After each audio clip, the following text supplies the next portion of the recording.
চাইবে তার কর্মচারীকে নিরাপত্তা দিতে। শেখ হাসিনার আমলেও বাংলাদেশে হিন্দু নির্যাতন যথেষ্ট হয়েছে, সমস্ত বিরোধী কণ্ঠস্বর দমন করা হয়েছে। জামাতে ইসলামের যিনি আমির, তিনি কয়েকদিন আগে কি স্টেটমেন্ট দিয়েছেন জানেন?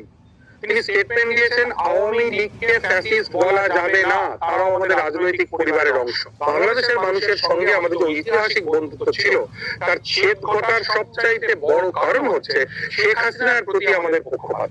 যদি আমরা এই পক্ষপাত না করি তাহলে বাংলাদেশ এবং ভারতের মানুষের সঙ্গে মানুষের, রাষ্ট্রের সঙ্গে রাষ্ট্রের সম্পর্ক অনেক স্মুথ হবে। আমরা কেন পাশের বাড়ির জানলা দিয়ে নাক গলাবো? পাশের বাড়ির মধ্যে ধরুন স্বামী স্ত্রীর মধ্যে ঝামেলা হচ্ছে, আপনার কি রুচি যে আপনি তার মধ্যে নাক গলাবেন এবং গিয়ে স্বামীর বা স্ত্রীর পক্ষ নিয়ে অন্য পক্ষের গাল খাবেন? আমরা কেন খাবো? ভারতীয় সাংবাদিক অর্ক ভাদুরী এক ইন্টারভিউতে বলেন, শেখ হাসিনা কেন ভারতে থাকবেন?